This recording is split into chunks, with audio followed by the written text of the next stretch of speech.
In the heart of Montana, near the edges of Yellowstone National Park, the Madison River winds through towering pines and rugged canyons. It was a place where families came to camp, fish, and escape the heat of summer. On the night of August 17th, 1959, hundreds of people were asleep in tents and trailers along Hebgen Lake and the Madison River, unaware they were directly above one of the most active fault zones in North America. At exactly 11:37 p.m., the earth unleashed a violent tremor that would change the landscape forever. The ground didn't just shake, it tore apart, sending massive rock and soil sliding down the canyon walls. An entire mountainside weighing over 60 million tons was about to crash into the Madison River, creating a new lake in the process. Campers and residents would experience sheer terror as the earth split beneath them, while those lucky enough to be on higher ground watched in disbelief as chaos erupted. This is the story of Montana's Hebgen Lake Earthquake, a natural disaster that reshaped the land and left a lasting mark on everyone who witnessed it.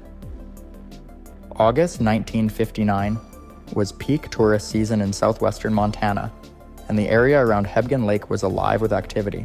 Campers set up along the shore and in the Rock Creek public campground, filling the air with laughter, campfires, and the smell of pine and grilled meals.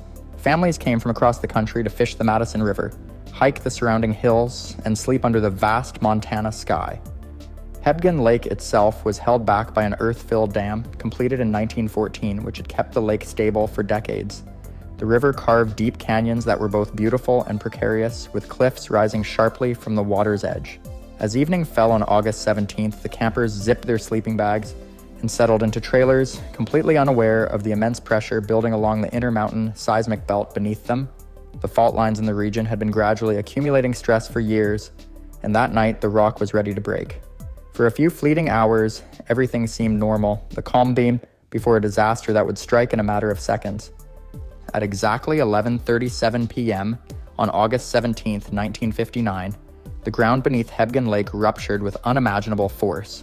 The quake registered between 7.2 and 7.3 in magnitude, making it the strongest ever recorded in Montana. For roughly 30 to 40 seconds, the earth bucked, rolled, and twisted, throwing campers and trailers alike into chaos. Sections of U.S. Highway 287 fractured and slid into the lake, cutting off the main route along the Madison River. Fault scarps appeared throughout the area, with the ground dropping as much as 20 feet in some places, creating sudden cliffs where flat ground had existed moments before. The lake itself became unstable, and massive waves known as a seiche roared across its surface, some reaching 20 feet in height and surging repeatedly over the Hebgen Dam. Witnesses reported a deafening roar, louder than thunder, as the land shifted violently under their feet. The event reshaped the landscape in an instant, leaving an eerie aftermath that foreshadowed the coming devastation and set the stage for the collapse of an entire mountainside. As the ground continued to shake, the south face of Sheep Mountain, looming over Madison Canyon, suddenly gave way. Over 60 million tons of rock, dirt, and trees broke free and surged down the slope at speeds estimated near 100 miles per hour. The massive landslide completely buried the Madison River and created a temporary dam more than 200 feet high and nearly 3/4 of a mile wide. Debris struck the opposite canyon wall with such force that it propelled trees and boulders hundreds of feet upward. The blast of air generated by the slide was hurricane force, tossing vehicles, trailers, and camping equipment like toys. In its path lay the Rock Creek campground, where dozens of tents and trailers were obliterated, leaving only a small number of survivors on the edges. The slide forced water out of the river channel, sending a wall of muddy, churning water across the canyon.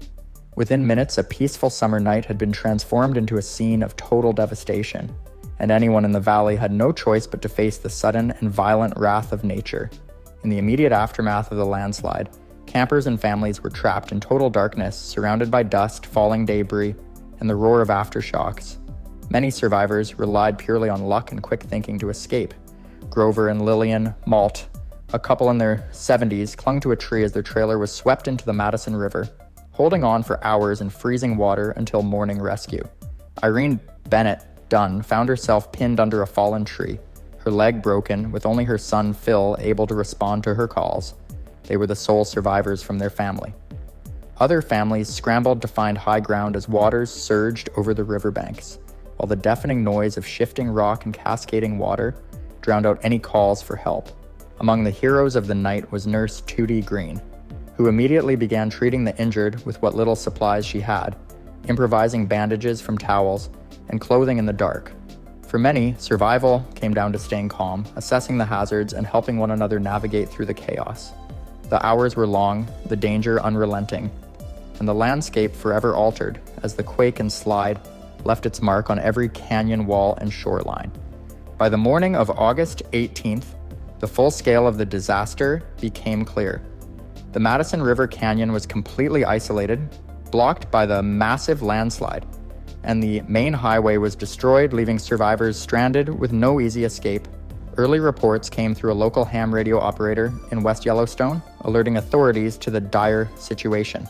Rescue operations began immediately, with the U.S. Forest Service deploying smoke jumpers to parachute into the hazardous area and provide first aid.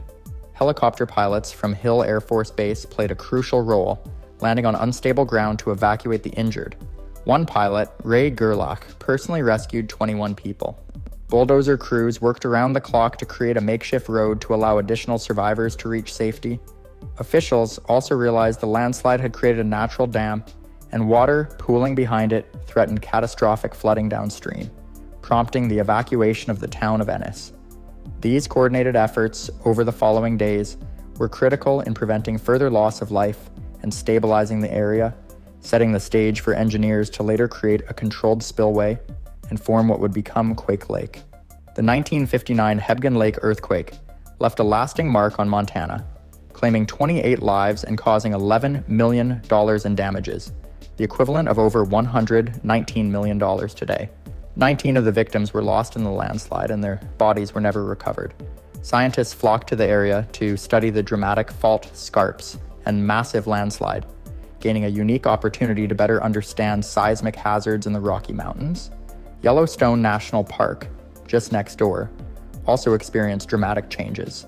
Dozens of hot springs and geysers became active, some erupting for the first time in recorded history, including Sapphire Pool, which began shooting water more than 150 feet into the air. The natural dam formed by the landslide forced engineers to act quickly, carving a controlled spillway and stabilizing the water level to prevent catastrophic downstream flooding. Quake Lake remains today as both a serene and haunting reminder of that night, with ghostly tree trunks still standing in the water as a testament to the violence of the landslide. The U.S. Forest Service manages the Madison River Canyon earthquake area, and a visitor center on top of the landslide offers panoramic views, while a large boulder with a plaque commemorates those who lost their lives. This disaster, marked by both human tragedy and scientific discovery, continues to teach lessons about the unpredictable power of nature and the resilience of those who survived.